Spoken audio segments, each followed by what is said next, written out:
Tonight on Blitz 16, Madison Central feeling big blue after last week's controversy. Did they take their frustration out on the Falcons of Columbus? An Academy grudge match gets elevated. The Raider reign in District 1 threatened by MRA. JA looks to settle the score in Madison.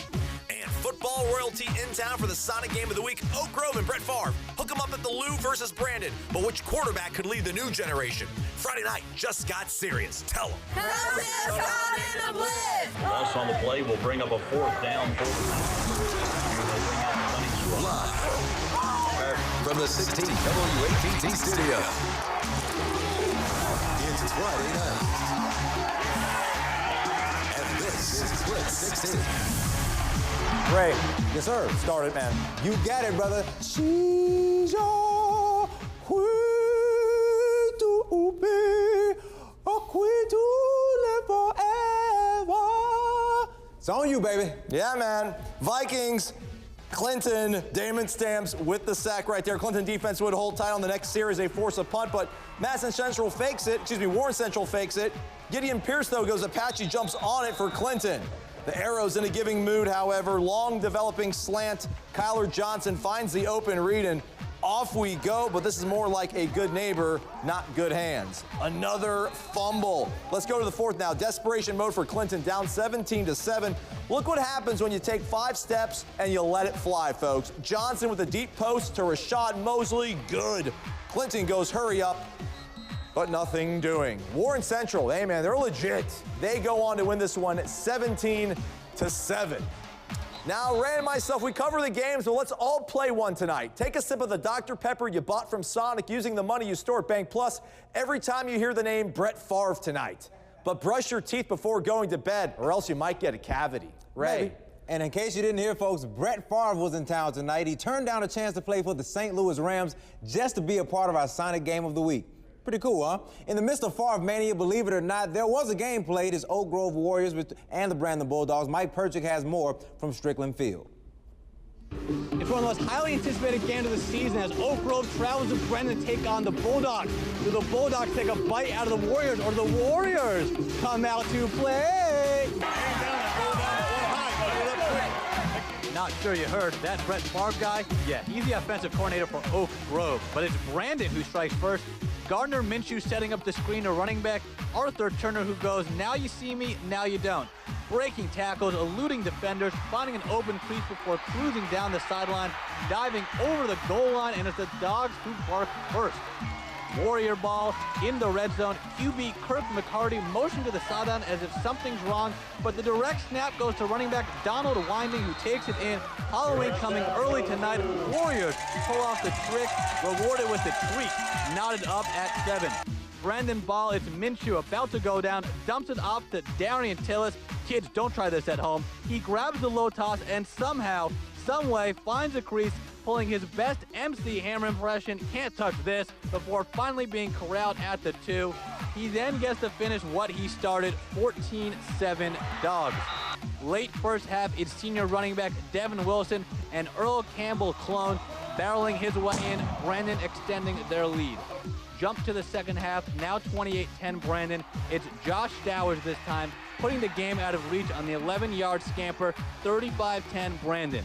38 seconds left in the game, a very scary scene. Oak Grove senior offensive lineman Dalton Bullock motionless on the ground for an extended period of time. An ambulance would come onto the field. He'd be taken to a local hospital on a stretcher. A coach telling us it was a precaution and he had feeling in all his extremities. Thoughts and prayers to Dalton and his family.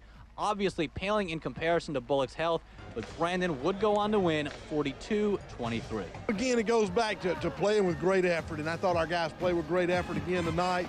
Plays that shouldn't have been big plays, but because our playmakers had it, they took it the distance. But, you can't say enough about our defense to hold those guys basically to 10 points late in the game is huge.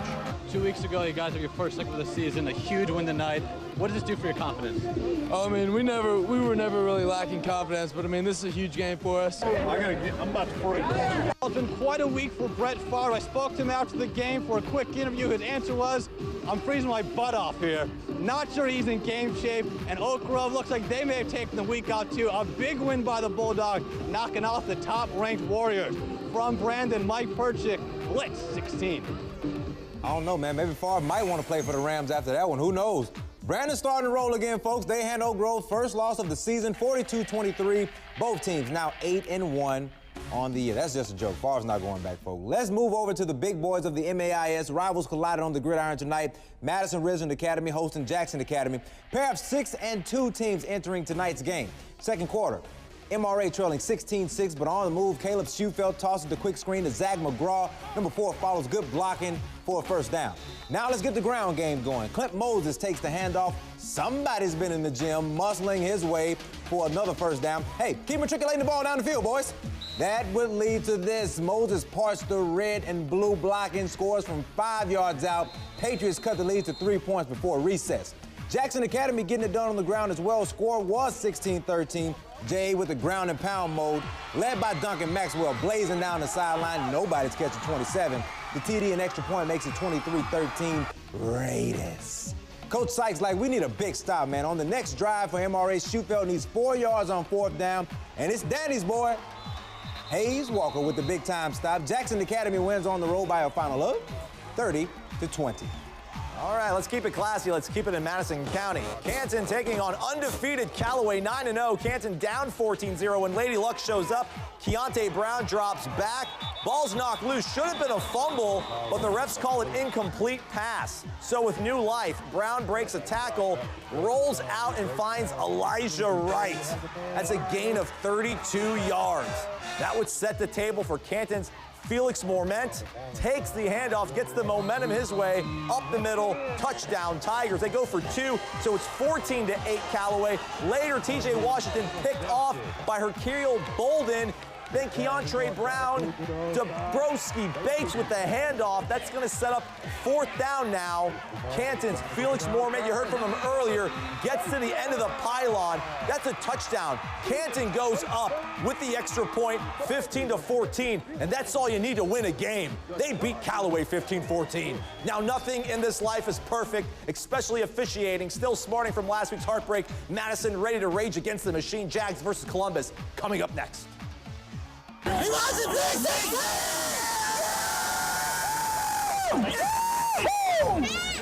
Nothing gold can stay, Pony Boy. Welcome back into Blitz 16 presented by Bank Plus. After a 7-year reign, Madison Central now on the outside looking in for a district championship. The suspect call crawled at the Jags all week, but let's be fun and have fun. Be enchanted, ladies and gentlemen, boys and girls, the Madison Central Mystics. Elegance, grace. Defense, the name of the game in this one. Columbus tries to go up the middle, but Buddy's son, Braxton Bartlett, puts a stop to that nonsense. Come on now. Falcons are like, all right, can't do it up the middle. Let's go to the perimeter. Bubble screen. This is going to be blown up by Jay. In a related note. Offensively, lethargic effort according to Coach Hall in his postgame, but this drive at the end of the first quarter, pretty impressive. Shallow crossing route to Keenan Barnes. Teams zeroing in on stopping Barnes because when you stop him, you stop the Jags. To the second quarter now, we switch sides. The drive capped off eventually when Joe Willis-Namath hits Gage McCarthy for the score. That makes it 10-0 Jags. Time winding down the second. Columbus looking for a late spark, but for Derek Roberts, of all people, all of 7 months removed from ACL surgery, recovers the loose ball. Madison Central would try to capitalize on that, but they could not. But it's okay because they win this one in the end, 13-0. All right, let's head out to the corral. Newell Field, Arkville taking on Murrah. Princeton Jones plunges in for the touchdown. That made it 28-16. Starkville, and then Murrah's Malik Deer going to make things happen with his legs. Motoring to the end zone, such low center of gravity, you cannot tackle him, and you're not going to catch him. And that's a phenomenal run. Malik being Malik, pretty much. But Starkville, Jones once again diving over the top. That makes it 34-22. And then Jones, Starkville, Jaquez Horsley for the touchdown. Murrah led this one early, but Starkville closed it off late. Yellow Jackets win 48-28. All right, rebound night for the Ridgeland Titans after their loss to previously unbeaten Callaway. The Titans hosting a show with Central. And check out these nice camo unis, man, for Ridgeland. Very nice indeed. This is also nice. Second play of the game, the handoff goes to Jabril Heyman. Running, hits the hole, hits it to the limo. Man, doesn't sound as good when I say it, though. Nonetheless, that's 6 for the home team. More first quarter action. The next drive becomes the Xavier Marion show. Jet sweep for number 1. He picks up a first down. Go ahead and move the sticks. The Titans will face 4 of them forever on the drive. They go for it, and Marion goes all Megatron on the Showbiz D. Double coverage, reels it in, and beats his way across the goal line. And true story, while I was tweeting about that great play from Marion, the kid picked off a pass, returned it for 6. Come on, man. Coach Burton is like, Xavier, wait until Ray is recording. Come on, man. It would have been nice, I guess. Whatever the case, Ridgeland back on the winning track tonight, 37-13, your final. Well, let's keep it in that district in 5A. Everyone chasing this team, the Pearl Pirates. Ray Rogers Stadium hosted this tilt against Vicksburg. If you don't believe me, look at that video. Coach is talking about all 3 phases, offense, defense, and yes, special teams. Check out the Pirates. Devin Williams coming off the edge, gets a piece of that punt. All told, a 1-yard punt. Is that bad? It's not good. Then from 2 yards out, Pearl's going to take advantage. Handoff is going to go to who else? Jordan Wright. Price is right. Touchdown, Pearl. How about some defense? Carlos Dunson with the pressure on this, and it's Deion Stevens who eventually wrestles down Tavares Johnson Jr. Pirates, you saw with Callaway losing, it's now your district for the taking. LD Deuce, Ladarius Carpenter, a righty rolling left, throws it on the money to Malik McNair. He's gonna head straight to the limo, man. Pirates playing inspired football. They win 37-7. Let's just go ahead and keep it in that district once again, shall we? Germantown taking on Lanier. Chester Lewis for the Mavs takes the handoff, 35 yards. Mavericks getting back to their ways. We're running the ball effectively. That makes it 14-0. Then on the next possession, Jalen Brown takes that handoff, not breaking 1, not 2, but probably about 4 before he's eventually brought and hustled down at the 11-yard line. 2 plays later, Dalton Bradfield.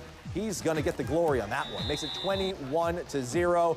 Lewis again, another big chunk of yardage. Germantown looks reinvigorated. Later on, Peyton Johnson. That name sounds familiar, does it not, Ray? Finds a wide open Dalton Bradfield. Touchdown. Germantown takes down Lanier. 56-20. Ray. All right, halfway home, but plenty of more show after the break. You think we won't be back, in the words of Coach Perry? No doubt. More scores from around the Magnolia State tonight.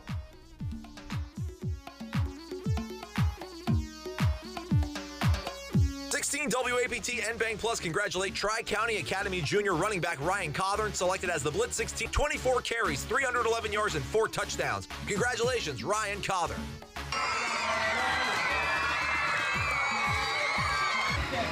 Good people at Florida dominating the polls this week to elevate that guy, Ryan Cawthorn, to Player of the Week honors, Mr. John Simmons from Bang Plus, and that fine young gentleman that you're going to hear from in a little bit, that's Ray Coleman, on hand to present the award to Ryan. Again, the Week 9 winner. He's a beast. By the way, you know that kid had 225 yards on 5 carries tonight. Is that huh? Ridiculous, man. How about Forest Hill making a short trip to Terry for a district matchup? Both teams going for win number 5. Let's head out to the home of the Dogs. And this is Robert Johnson with a 10-yard gain. Hey, he's a Player of the Week, correct? Yeah, he's an alumnus. There we go. That equals a first down. Then Robert Johnson again all the way down to the 1-yard line. Defense trying to keep him out of it. So the Bulldogs go to the air. Jordan Johnson goes to A.J. Bracy, wide open. That's 6. Terry goes on to win big, 35-6. All right. Out to Raymond as they take on Mendenhall. We'll start with Raymond on offense. This is running back Ron Rose breaking for a big gain. Strong stiff arm. That kid's been in the gym doing a couple push-ups as well. Long first down. But after a turnover on downs, Mendenhall takes over, going to put up some numbers. Tyron McAfee on the receiving end of this catch. Looks to be caught up by the defender. Raymond comes back after a return. It's Savon Robinson attempting a long pass up the field. Check out the hands and the concentration on that kid, Justin Wynn. Think you might see that one later? All he does is win. Maybe. Later in the second, Mendenhall goes to Julius Kraft, by the way. And in the end, Mendenhall will win this one big, 42-6. To Indian country. Hazelhurst taking on Jefferson County. Check out these sweet lids for Jeffco. D'Anthony Blake for the Tigers. He's going to be picked off, though, by Diedrich Reese. The Reese family, they're a big deal down there in Hazelhurst. Alex Rockingham takes it over from there on offense. 27-yard gain through the trees down the right side. Big gain. Indians. Randall Montgomery sees something on the right side because Ladarius Williams heads that way on the design draw. 33 yards, tiptoeing down the sideline. Touchdown, champs. Indians roll Tribe. 46-6.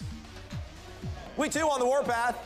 But time to gather around the fire for a second. When we come back, JPS grudge match. Tigers and Rams. Let's go.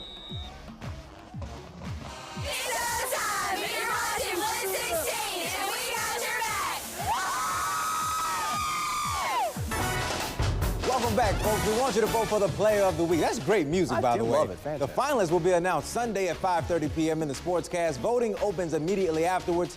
Closes Wednesday at noon. You can vote on the web at bankplus.net, or if you want to hear my voice, 601-923-1986. Hodges. Silky Johnston. Back to the city of bricks. St. Joe taking on William Sullivan, who dressed only 16 kids. But the Jackets from Durant playing big early on because they got athletes and they make plays.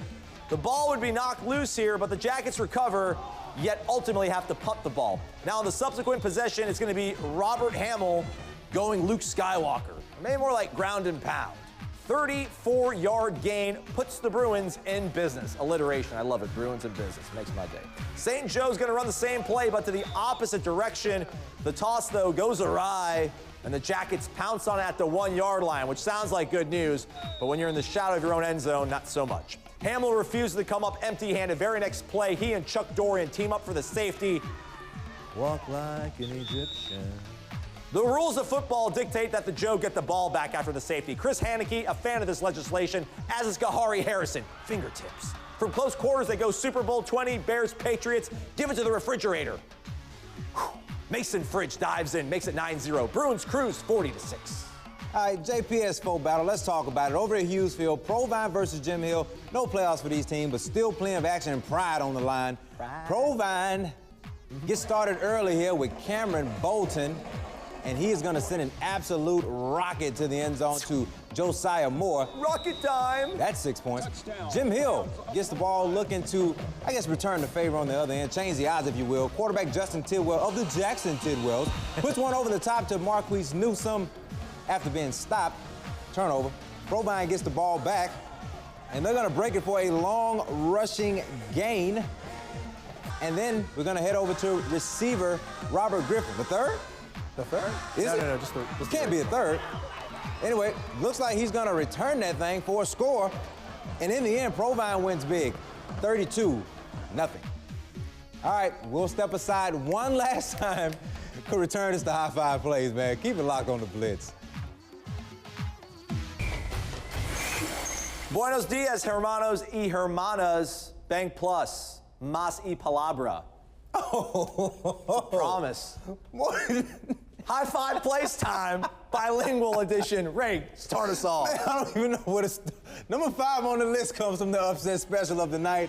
Canton High's Keontae Anderson, from his pass rushing position, picks off the quarterback. The Tigers get that 1-point win over previously unbeaten Callaway. Upset. I quit Spanish after Spanish 2. Should have stuck with it. Number 4 belongs to Raymond. My backyard. Check out the great hands by Justin. All he does is win, win, win. Ooh, nice job on the replay. Well done on that cut there, Ray. I like that. They lose, though, to Mendenhall. All right, number 3 on the list goes to number 4 of Madison St. Joe. More great hands and concentration on display. Kari Harrison almost scores on this one. Bruins get the W over William Sullivan tonight. Are you in good hands? Number 2 goes to the number 1 in the Ridgeland program, Xavier Marion, going up to get it. Double coverage, futile. Tonight. And the Dr. Pepper top play of the night comes from our Sonic Game of the Week. If you thought Xavier Marion's a younger Megatron, then Brandon's Arthur Turner is a young Marshawn Lynch because he goes beast mode. I mean, all the way to the house.